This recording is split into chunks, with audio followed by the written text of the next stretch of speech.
Hello and welcome to Good Morning Europe. It's Friday the 8th of July. I'm Andrea Bolaitho and these are your top stories this hour. At least 3 civilians killed in Kharkiv after intense Russian shelling, as President Putin says they haven't even started anything yet. In the UK, the race to replace Prime Minister Boris Johnson has started, with a new leader expected to be in place by the end of the summer. And how communities along the Po are being affected by extreme drought that threatens Italy's longest river.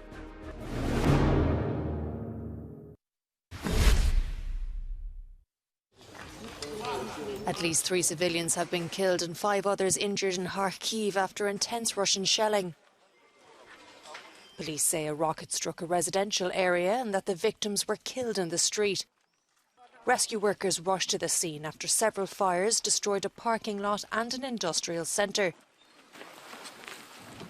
Meanwhile, in Moscow, Russian President Vladimir Putin says the war effort has only just begun. We have often heard that the West wants to fight us until the last Ukrainian is standing. It's a tragedy for the Ukrainian people, but it looks like it's heading in that direction. But everybody should know that, largely speaking, we haven't even started anything in earnest. At the same time, we don't refuse peace talks, but those who do refuse should know that the longer this lasts, the more difficult it will be for them to make a deal with us. Back on Ukrainian soil, President Volodymyr Zelensky met US Senators Lindsey Graham and Richard Blumenthal. Today we really feel the most powerful support from the United States of America. Today we have many challenges both on the battlefield and in the civilian sector due to the constant missile attacks on our civilian infrastructures, residential buildings, schools, universities, etc.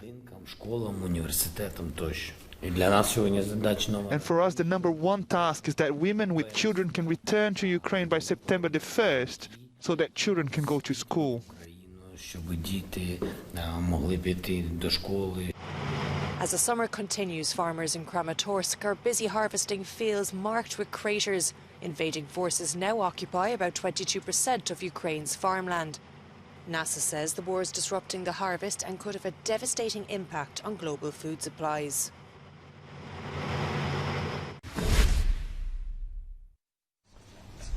UN Secretary-General Antonio Guterres has called on multilateralism to deal with global issues such as the COVID-19 pandemic, climate change, and the war in Ukraine. Guterres made the remark while visiting EU Commission President Ursula von der Leyen in New York. And he reflected on the importance of the partnership between the EU and the UN. No country can solve these problems alone. We need more than ever multilateralism. But not any kind of multilateralism, because no organization can also solve the problems of this world alone. We need a networked multilateralism. And the partnership between the EU and the UN is a fundamental pillar of this networked multilateralism. We just barely recovered from COVID, the pandemic, when Russia started the senseless and atrocious invasion in Ukraine, with terrible knock-on effects, not only for the people in Ukraine that are horribly suffering, but also with enormous knock-on effects globally of this senseless war. Ukraine was one of the largest exports of wheat, corn, and sunflower oil before the war. But the invasion has since halted most of the supply from leaving the country, increasing the risk of global food shortages.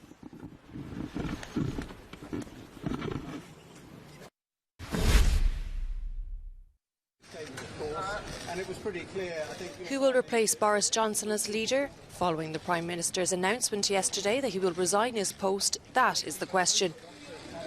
While the head of the Tory party wants to remain until his successor is found, others would like a caretaker Prime Minister to take over as soon as possible. Some members of the public are relieved and are calling for a swift turnaround, while others are calling for an election. The British public won't have their intelligence insulted.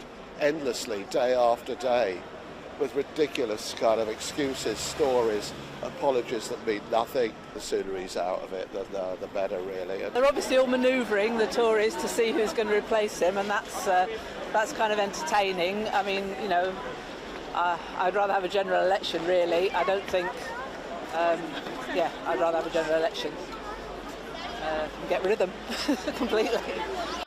Despite a wave of resignations, the Conservative leader was adamant he would not step down. But with the war in Ukraine and the Northern Ireland Protocol still on the table, the director of Chatham House says Europeans want things to improve. They will be relieved rather than jubilant at Johnson's impending departure, but at the same time they're going to be incredibly circumspect. They look at the list of Conservative candidates, they look at the whole policy agenda now, the growing, not lessening spat over the Northern Ireland Protocol. And this is going to be, if there is going to be an improvement, it's going to be a really slow burn.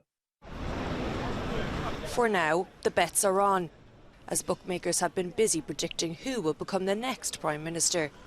A table for succession is set to be announced by the 1922 committee of the backbench MPs next week.